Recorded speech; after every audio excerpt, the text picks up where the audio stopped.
It's so cold. Oh my God. And I think it's worse when it gets cold like this after it's been warm, like last couple of weeks being so warm and then Yeah. being back at below zero feels even worse. I was like sitting on the couch with my sick child this morning and I was like, God, I know our windows are bad, but like, are they that bad? Because it was like freezing sitting next to like a set of my windows.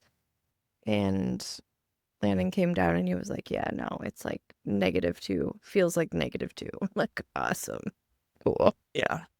We did go sledding the night before though, so at least they got outside for a little while. We got snow back, which is always good in my house, so then they can stretch their legs outside for a while. We've been calling it death by 2 inches of snow though, because it's like snow's 2 inches, like just enough that you have to shovel and Oh plow and yeah. like all the things. And so you get Oh it all yeah. cleaned up and then it does it again. And then you Mhm. like over and over and over. Mhm. Aaron gave up at one point. He was like, what? Like, why? So, I am a little bit spoiled in that Landon always does all the snow removal tasks, so like I actually enjoy shoveling when I when I do it. It feels like a Zen garden to me. Like I'll just layer by layer because I refuse to run the snowblower. yeah, Like it's a free workout. It's fine. it is. I don't, Aaron does most of it. I really have very little. And our driveway is like not big enough that it takes a ton Yeah. of effort compared to where we used to live. This driveway Mhm. is no problem. But still, yeah, last night he cleaned it up and then he was like, why won't it stop snowing? I didn't realize it was supposed to snow like all day. I thought we were supposed to get like a couple inches, but not like it snowed like all day. Yeah, It's yeah. crazy. Yeah, we did go and we took the fat tire bikes out, which is It's kind of pretty. At fun least in the it's pretty in the snow. snow. Yeah. And when we were like pulling up to the place we were going, Aaron's like, it's snowing again. Like, just, yeah. It's It crazy. should be too cold for snow. I know, right? My goodness. All right. If you're new here and you live somewhere warm, we're jealous. We have quite a few listeners in Houston. So if you're listening to this and in Florida, so we're listening to Right. this from a snow-free place, we're jealous. If you're new here, welcome to Tannah and I's podcast, Enneagram Adventure. Tannah and I are IEQ 9 certified coaches with that particular Enneagram tool. So if you have interest in that, we're happy to answer questions. But otherwise, we just like to talk every week about personal development and life in general through the lens of the Enneagram. What do you want to add to that? This might be a particularly important call out for this week's topic, but just a reminder that the Enneagram is used to take a little bit more of an in-depth look at why you do the things that you do, not what you are doing necessarily. So it is a tool that measures your core motivation rather than your behaviors. And that's important to be able to hopefully embody and integrate into a little bit more of all nine numbers. So just that disclaimer. Yeah, I do think that's important because today we're going to talk about what it kind of can mean to be performative versus integrated. And I don't know that either of us would say we're experts in integrating. I think that's a lifelong journey to really get there. But the goal is to shed the things that you took on early in life that aren't really you. And that's a big part of integration, right? If you think about being a more balanced human being just in the world in general, yeah, Yeah. that requires shedding and integrating or Yeah. unlearning, if you'd rather call it that. Unlearning, or I see a lot of Enneagram accounts on like Instagram call it like waking up. Yeah. Like there's a version of you that's like waking up to the fact that, you need to do things a little differently. The waking up, that's kind of coming up a lot of places, though, that idea of waking up, even just as the millennials, more and more of them are hitting 40 and they they seem to be looking at what the boomer generation and maybe Gen X even a little bit looked at as a midlife crisis. They're calling it an awakening. They're doing things that are different. So I think you can tie it a little bit to that as well. I'm not Yeah, saying that all makes millennials sense. aren't like buying expensive sports cars, but my friends certainly like those kind of things are not the midlife crises that they're having. I feel like mine are Crises, like yeah. thrifting. Like people are thrifting again. Or just willing to kind of throw it all away to go do something completely different. Yeah. Like, oh, I'm just gonna start over. Do the thing I wish I would have done Yeah. instead of the thing I felt like I had to do. Yep. We have a friend that I think about. She went on a whim and like started her own meal service business. So in Colorado, like for the week, like you can order, here's the menu, here's what you get. So she would like rented a space in a commercial kitchen and started doing all of it. And I'm like, that's so amazing. She used to work for like a food-based company, but not like doing it herself. That is super cool. Really cool. And tough. That's not an easy business to be in. No. So I thought of this a little bit because I had multiple conversations this week where I wasn't necessarily calling people out, but I was more so like identifying a thing that they had been doing, right? And whenever I brought it up, these are all people who know their number. I heard, I am not kidding you, I think it was like 5 different times from 5 different, well, I am a blank. I love the Enneagram. I freaking hate that.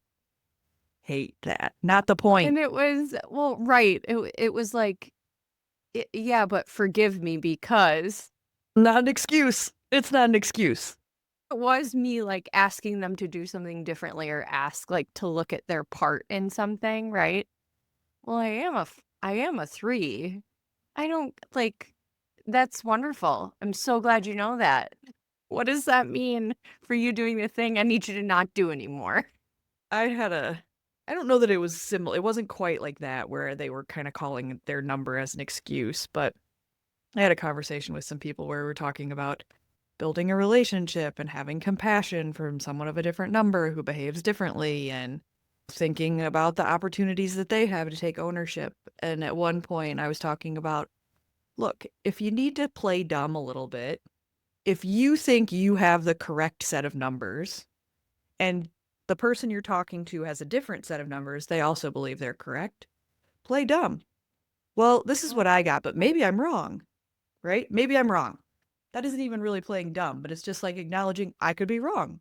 And there were 2 3s in the conversation, and they were like, yeah, that's going to be hard for us. My So, God. yeah. That's so The 6 funny. in the conversation was like, yeah, I already do that. Perfect. Keep doing it. My God. I do that more as a way of like, I'm going to say this because I don't really know if I have the potential to offend someone. So I'm just going to say it this way so I don't upset someone. But yeah, like every time I heard people say that this week, I was running low on patience anyway.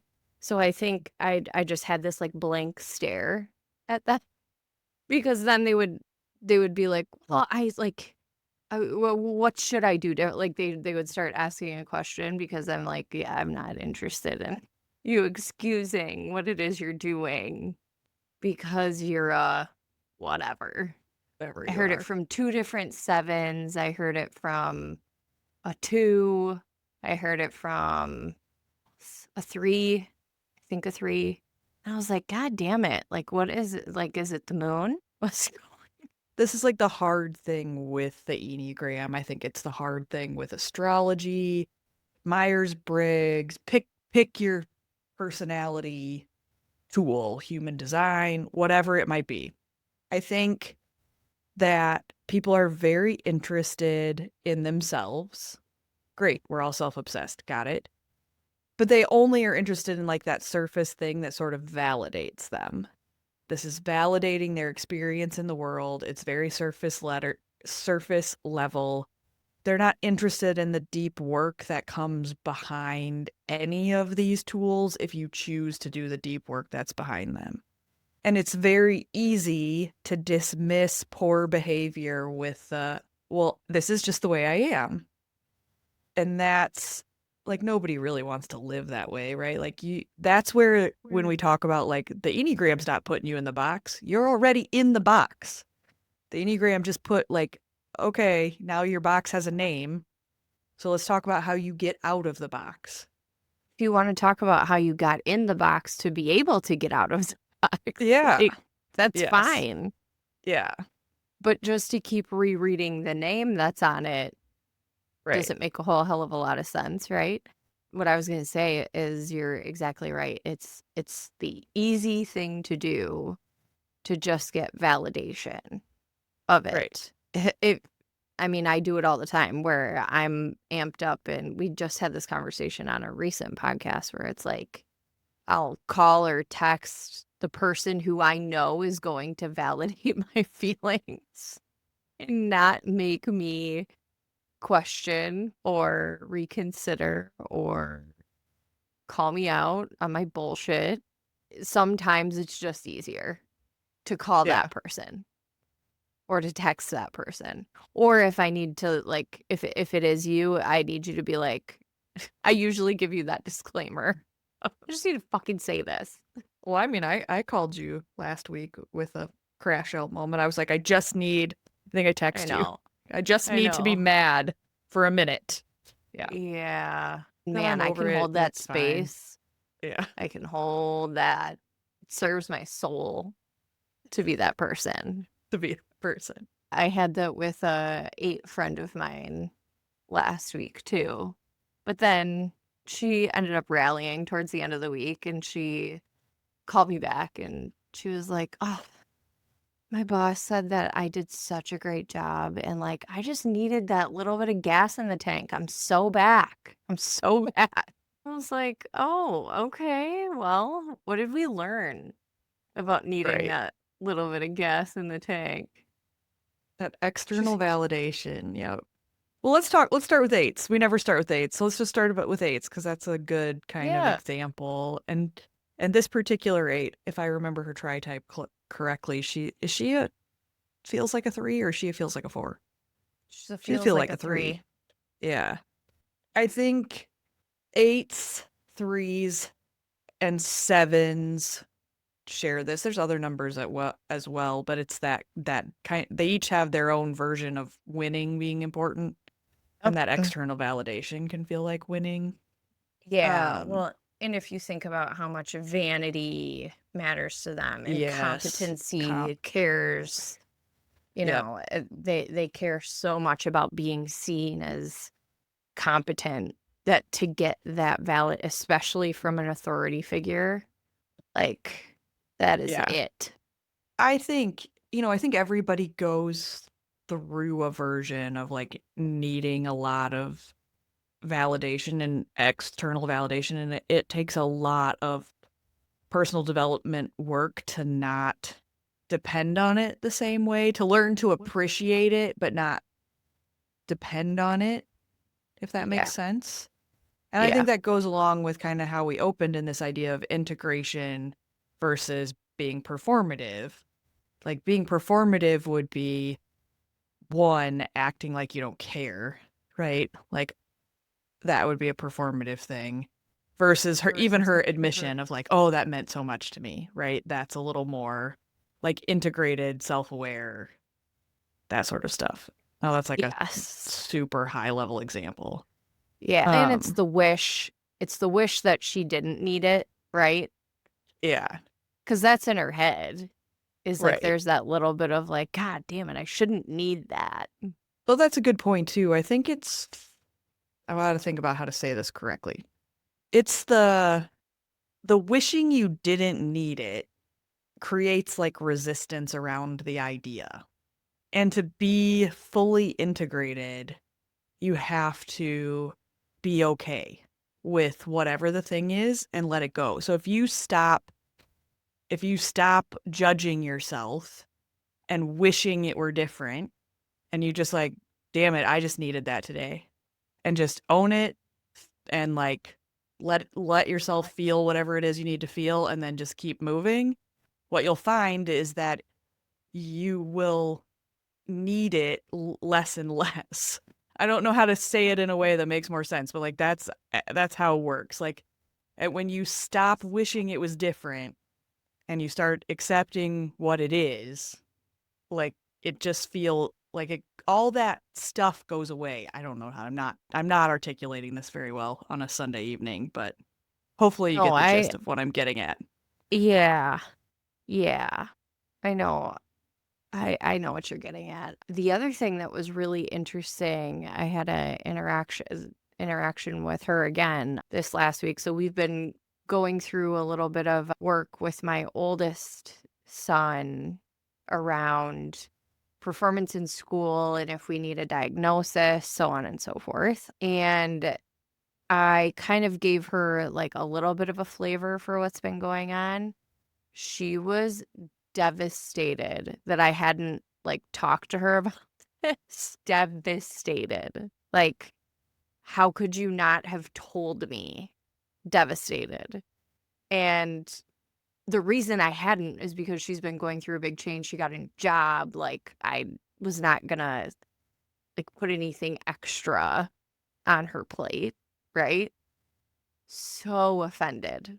Like, like I was not expecting that reaction from her whatsoever. In the genuine eightness of her, and because I know her, like in the genuine eightness, right? They do have like a big capacity for things, even though sometimes, you know, the emotional things we don't necessarily believe with. But this situation with your son is like a justice related thing, right? Yeah. And there's like so much capacity for that in an eight. Mhm. Yeah. Yeah. Yeah. But I think she's a good example of an eight I can think of where, and her subtype is 1-to-1, where she knows herself well enough to know when she's going to do the eight thing that then she calls out later as an eight thing.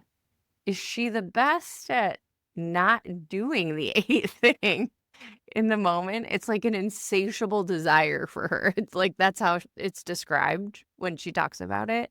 She's like, I had I had to. Like, it's like an itch in the middle of your back that you can't scratch until you do the thing. Until you do the thing. I think it's interesting in that too, because it's the comfortable pattern. That's why you feel like you have to do it. It's the Mhm. comfortable pattern. And that's the other, like, just like what we kind of talked about in the beginning, that's why people make excuses. It's the comfortable thing. Yeah. Yeah. Yeah. So Uh, eights, if they're integrated, well, I would say like the example of her, because she got like borderline, like emotional at like because I didn't say something. right. Which is like a vulnerable, Um, she had a vulnerable moment with yes, you. she had a Yes. vulnerable Yeah. moment. At the end of it, she was like telling me, she's like, I deeply care about him, but also like I care about you. And like I have a fear that like you're not going to be my friend anymore. Oh, that's big. That's big for an eight. She can go there. So that's a big deal. It's a big deal. And I think that's a sign of like the work in the correct direction for an eight. It's an integrated, if we think about an integrated eight, it is that allowing of the emotional experience and not just shutting it down to be strong. And that even to have that conversation with you, because in a performative sense, if, when the eight's trying to avoid vulnerability, it would have been like, I don't even care that you didn't come to me. Right? Like it Yeah, doesn't like matter, right? It would have it been wouldn't have played even come up. off. Yeah. Yeah. Or Yeah. it would have come out in like a passive aggressive way later on, like, you know, Yeah. like, oh, well, you It didn't wouldn't tell me, be. so I'm not going to tell you something. Yeah. Yeah. So I think that's a good example of the moving towards integration and allowing that to happen. Maybe let's just do 3s and 7. Let's just go in order Yeah. of the, yeah. Yeah. So 3s, I think about, and I mentioned them when we opened a little bit about the conversation I had where they were like, oh, playing dumb's going to be hard for me. And because a 3's motivation is so tied to success and winning and the appearance of winning, appearance of success, that's why that would be more difficult of a strategy for them to use in a conversation versus a different number. But when I think about the integration for a 3, it's the allowing yourself to have value outside of what you achieve, both for yourself and what you achieve for other people. If you can, the integrated part would be the knowing that you have value just for existing, that it's not about what you do or what you have. Yeah, I've seen 3s kind of move. I know very, not self-aware 3s, and I know pretty self-aware 3s. The not self-aware 3s that I know almost have like a robotic kind of quality sometimes, where it's just like think, do, think, do, think, do, Or vice do. versa. Yeah, or Yeah. do and then think, do and then think, Yeah. do and then think. And there's like no in between. So for me, obviously, that's particularly triggering because I'm like, I have all the feelings. We feel for you. Yeah. But the more self-aware 3s that I know, even like a step before integration, are in a space where they might think, do, or do think, but then follow up with I think I know how this made you feel or how I was feeling in the moment. And here's what you saw as a result of that, good or bad. So that's like one step further. And then I would say the most integrated that I've seen 3s where they are really highlighting the other person or the other thing. And it's like this really great coach like mentality that doesn't just call out the actions or what somebody might be getting or giving in a situation, but more I care about you as a person. And or I care about myself as a person, like just calling that out. I think that 3s that are new on the journey. I don't want to say they haven't started because I believe if you know your number, you're starting, right? But 3s that are starting on the journey, but they're in that early stage, can be some of the numbers that use their 3-ness as an excuse, right? To do things that hurt other people, even if it's unintentional. And it's sort of well, I just wanted to win. Well, I'm a 3. I just wanted to win. Winning is really important to me. But I think there can be a little danger for them to fall into that trap of justifying things for efficiency, for winning, right? It was just more efficient if I just took care of it. Hmm. Well, I should have let you know, but I didn't because it was more efficient for me not to. Yeah. So for me, that place is the 3 that slows down. The real integrated 3, if you think about their tie to 9, and 9 is their number in stress, but we talk about how the greatest growth you can have is learning to get to the high side of your stress number. And if you think about that, getting to the high side of 9 and being able to be more objective, consider all sides, slow down, not be as worried about how it looks or how efficiently you can get it done. Those would all be positive qualities that you could take from the 9 if you're a 3. I think the other last thing that I would call out for them from an integration standpoint is calling out growth as, a benefit that they've seen as an achievement, right? Right. So the growth and the hard work that you've done on yourself, so it's like tied to vulnerability a little bit, is an achievement. If you need to give yourself a win by being like, I can see I've made all of this progress. Great. Great. 7? Sevens. Something I was looking for this Instagram post that I saw it was a 7 post in particular. They didn't use the word performative. It might have been something else, but like the everything happens for a reason. Like that was part of it. Like that's the performative 7 of Yeah. like c'est la vie, right? And tied to that is kind of that optimism in avoidance of the conflict or the ugly thing or the hard thing or the emotional thing, the vulnerable thing. And kind of like collecting all of those experiences and labeling it as integration. It's like, I look at all think these fun, awesome things that I did. I'm going to stick them in my pocket and look at all the things. Look at yeah. all these super fun things that I have. Yes.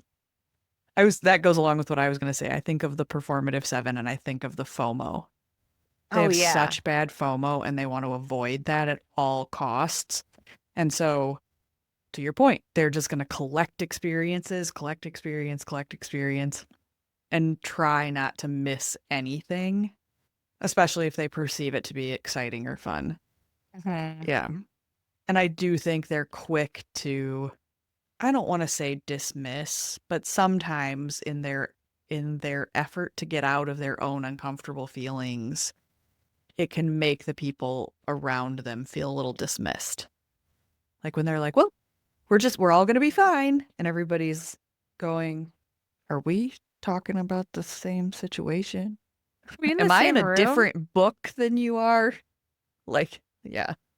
And there are like Uh, the integration for other numbers when it comes to 7 is to have a little bit more of that, to not have to have a little more of the lightness. But I think for 7s, it's not in some ways it's not that I want them to lose that, but I want them to be able to sit with somebody else in that person's discomfort without trying to dismiss it away. yeah. Yeah. I heard somebody call 7s the fiddle players on the Titanic one time. Like Okay. that's devastating, but trying to lighten the mood. Yeah.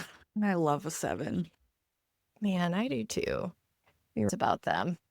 Okay. 1, 2, 6. Sure. So I think I had an example of this with a 1 that you and I know. The performative being I've learned to be flexible.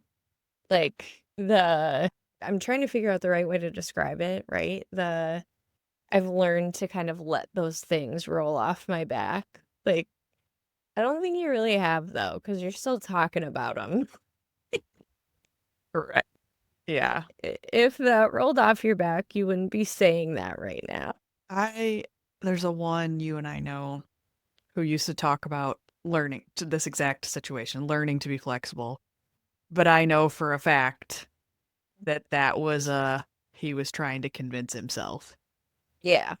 that there was Yeah. flexibility there that wasn't there. Cuz I also know he was the first one in the office and the last one to leave every single day, and that was important to him.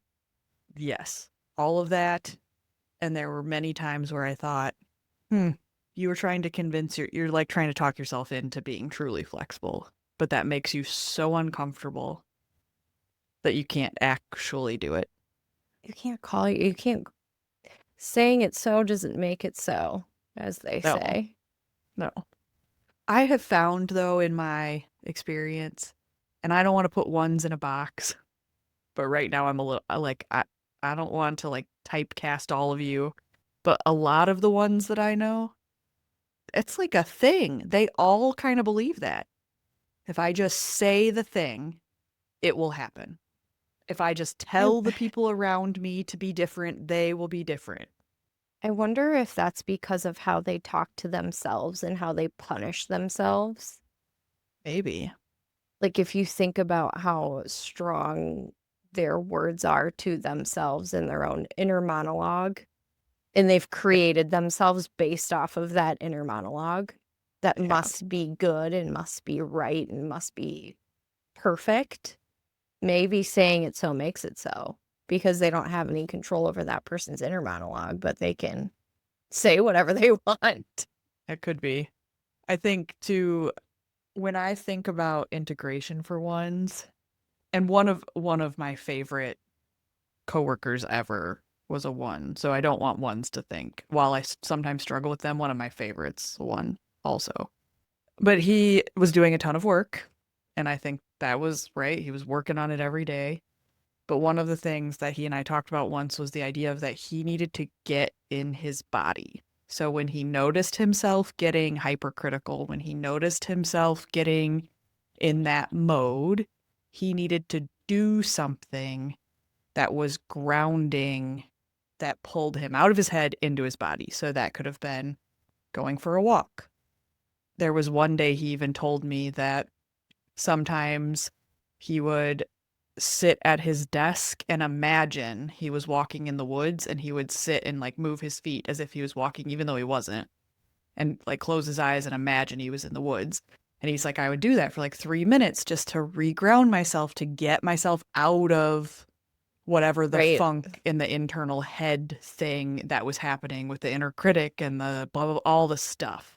I think that's an example, right, of a one that's working on the integration of how do I, like, what are the things that get me to separate from that inner critic voice?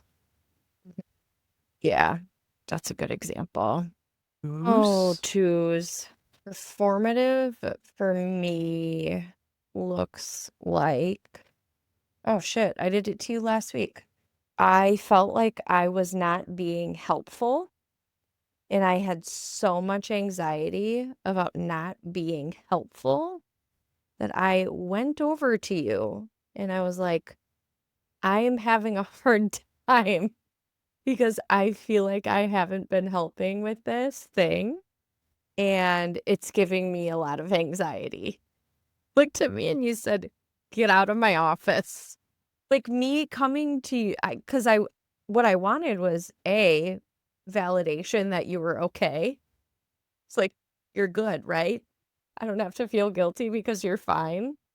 So it was that, but then it was also the, okay, maybe she'll give me something that I can do to be helpful.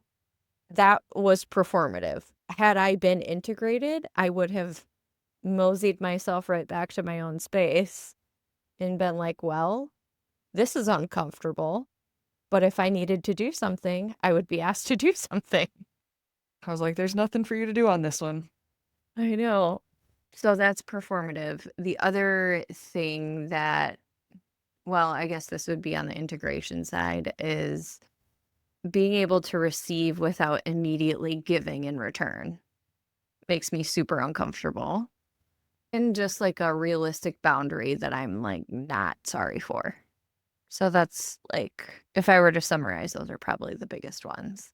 I think, though, you're working on, I mean, I know, because I Hmm. know you, that you're working on integration, like as a regular thing that you're doing for your own development, lifelong goal.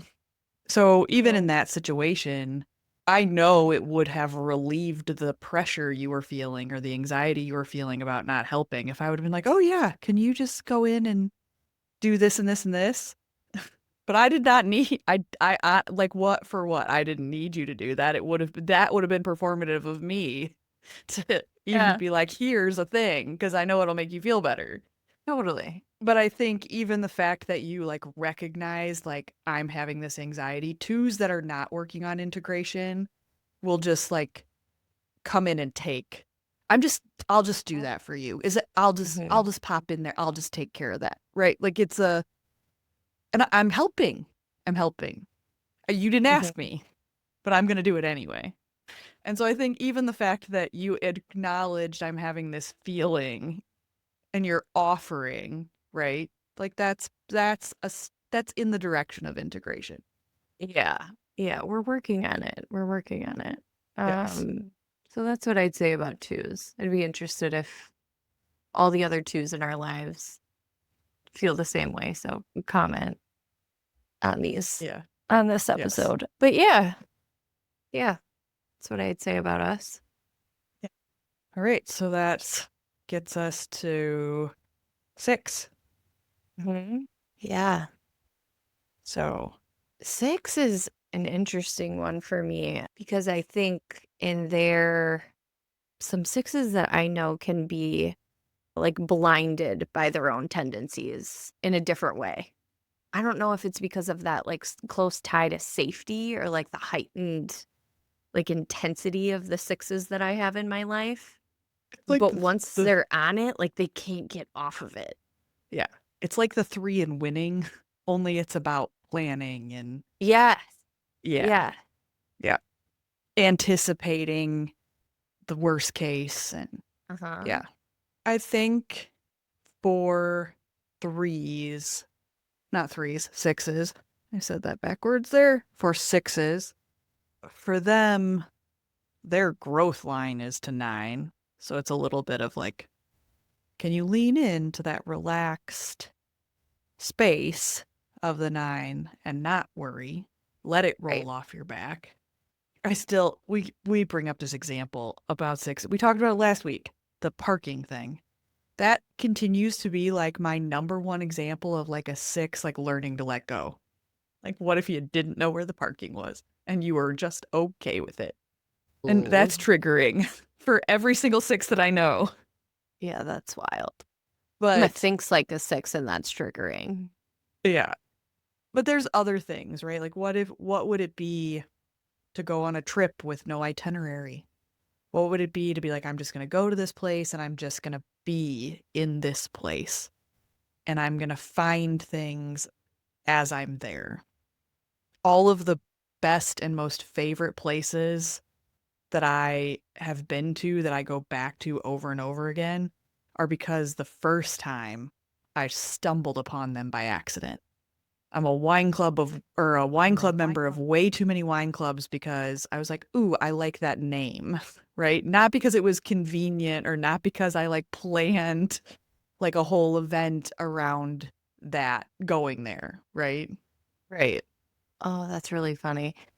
So I think I that that's like that's part of the 6. How can you find those moments in like in a day to Mhm. day life, the little moments that will allow you to let go?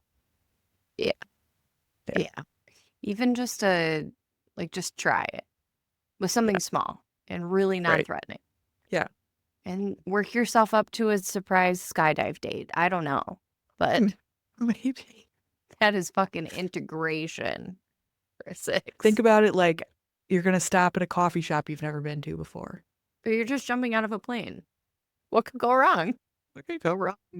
Nothing. That stuff's pretty safe these days, although I'm sure they make you sign a mountain of waivers. Oh yeah, Yeah. Company definitely created by 6s. That whole totally. industry. Yeah. That's who I want writing my policy though. Yeah, 1s and 6s. Yeah, You need a policy. That's also who I want taking care of me in a hospital. totally. Yeah. Okay. So that gets us to 5s, 4s, and 9s. 5, 4s, and 9s. We can start with 5s. Has the resident 5 here. I think performative for me is needing to have all of the answers and having a very hard time not having them, like in a crippling way. Like if I don't, I think I've done enough work recently, it's not as bad as it used to be, but I can remember times where I would not speak at all because I was like, I don't know what we're talking. I don't know enough. It wasn't that I didn't know what we were talking about. I knew what we were talking about, but I didn't know enough in my own mind to contribute then. That I think the conservation of energy can become performative also and be used as an excuse, right? The I don't have the capacity to deal with people today, so therefore I'm gonna withdraw or I'm gonna hoard my energy. Yeah. So I think in an Do integrated do oh, you get go the ahead. guilties after you do that? Sometimes, sometimes, sometimes not. Yeah. Depends. Mhm. I think one of the things that I know and that's very important to me is building community. And building community means you have to show up. I read this thing today, actually, about that. It was like everybody says they want community, but they want community when it fits in the in between of the rest of their life, right? When it's convenient for them. And sometimes community means you got to show up when you're tired, or you got to go to the event you think you don't have energy to go for because that's the only way you're going to build the relationships you actually want to have. And that actually, if you went and you showed up to these things, you'd actually find that they bring you energy. Like the story you're projecting into them about your own discomfort that's based on something from your past, like most of the time that's not true. There's been, I think I said to Erin, at least 3 times this last week, I really, really don't want to do that. Like there's nothing in me that wants to go do that. Part of it was in having to do with workouts. It's true for workouts too. But then once I've gone and I've started and I've done it, I feel better, right? But you like project discomfort ahead of time and try to talk yourself out of going. Yeah. Yeah. And so I think for a 5, that's part of the integration is go show up. You don't have to stay, right? If you get invited to a thing and you're like, I don't want to go, I don't want to go, I don't want to go. And then you go and you were right and it's a bad time, you Yeah. can leave. Now you Mhm. know, right? Yeah. But that's like so rare. The number of times that I've thought this is going to be terrible and it actually was terrible is far fewer than the times I thought it was terrible and it ended up great. Right. 4s. Fours. I was actually Hector just messaged me the other day about it's funny, he messages me about peer pressure and physical activity now because he knows that I'm easily peer pressured to run She obnoxious convinced you to buy a distances. bike yet? No. Hector, let's get on that. Next for Tannah is a bike. Gravel God. bike would be great. Oh my God. But he was messaging me about like that kind of peer pressure to do a run or something. And I think I I think peer pressure is a little bit growth for fours in a certain right where you're doing the thing with people not because it's unique, but because it's something you want to do with other people. It's not for the I want to be different, I want to stand out. You're like part of this bigger community that has like similar values, thoughts, ties, whatever. But I think that's growth. So go Hector, go peer pressure Yes, for the right things. for the right things. I think I will not quote this correctly, so you have to forgive me for this, but because it's old. But I remember listening to a talk that a 4 did. I think it was part of one of Suzanne's Stabile's cohorts. And he was talking about this, like the idea of a little bit of how like they want to be different. I am not going to get this right at all. I'm going to try to do this, but it's like this desire for 4s to be like, I want to be different. I want to be different. I want to be different. And then they do a thing that's not different, and they like kind of are like patting themselves on the back for like doing the common thing or whatever, but then like trying to turn the common thing into a unique thing in some way. If I can find it, I'll send it to you. It's very old. But it was one of those like moments, right, where it's like this like realization of how deeply ingrained that is of like I'm trying to be okay with being ordinary, but now I'm taking the ordinary thing and making it special. So it may have even had to do with something like French fry toppings or something. It was very like ridiculous kind of story, but like perfectly illustrated it. I wish I could remember. So I like integration that. would be like not needing to make it special, just being Right. okay. Yeah. Just being okay with it being average. Yeah. Yeah. Yeah. Hector Okay. also messaged me this week several times about being an Aquarius. And I know we're getting close to Aquarius season. So some of that is that same energy from an Aquarius too, of the so Yes. excited, unique and special, but then also like, like, yeah. Mm-hmm. So, So fun. okay. 9. I'm Yeah, super sorry, last 9s. We ended up with you last. We shoot. started with 8s. We're ending with 9s. Tricky. We tricked Yeah. you. Living with a 9 who's also working on integration every day.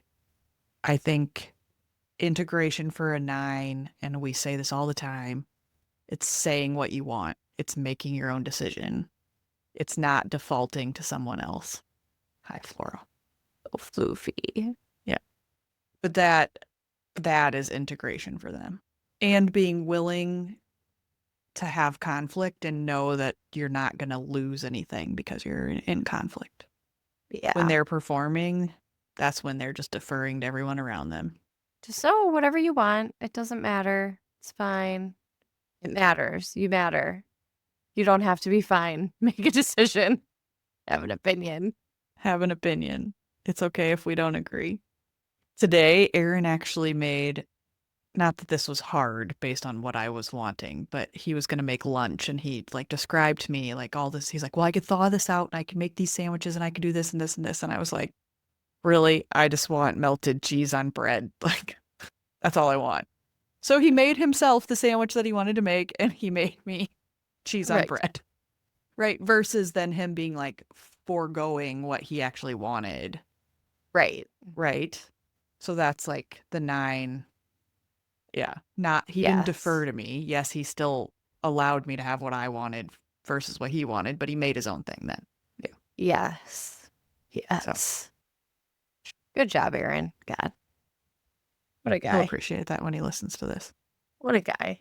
We're usually picking on him when you're editing this and he's listening. So good job, buddy. Yes. I did remind him you were taking a trip, and he was like, oh, yeah, I guess I knew that, the whole parking thing in the podcast. So he listens. Yeah. Yeah. It's a whole thing. It's a whole Yes. thing. I Well, also we got a made text it. message. Oh, Oh, go ahead. I was just going to say, we also got a text message from Danny Oh, this yes. week about loading the Yeah. dishwasher. So I just want to acknowledge that. Oh, yes. Yeah. That was a good one. We had another, she messaged something else too, I think. What did she say? Find it. It was Danny's birthday this weekend. Happy birthday, Oh, yes. Danny. Happy birthday, Danny. I think that was it, maybe. I don't know. I gotta find it. Anyway, it was her birthday. Another 2 that we love dearly. Another 2. Well, to your point a minute ago, we made it. We made it to the end of this one. All 9 numbers. I didn't know if we were all gonna 9 make it there for a numbers. little bit. And we always end up making it. And when we edit this, it'll be under an hour. But this is episode 49, friend. Oh my God, it's almost episode 50, and then it's almost episode 52. I know. So close. Which means we've been doing this for almost a whole year. Almost. That's crazy. How fun. Progress. We're making progress. All right. All right. On that note, Find us on all the things and all the places. we started a Substack. We started a Substack. You can now also find us on Substack. We're going to do some bloggy kind of versions of the podcast on there if you're into that sort of thing, and maybe put up a few videos here and there, stuff like that. Yeah. And by we, she means her. She's the creative genius behind this podcast, not me. I'm just trying to help us grow some audience. I just ride the coattails. I need to be better about that. We can talk about setting some goals when we hit our 1 year anniversary. Perfect. All right, cool. Okay. Yeah. Bye. Bye.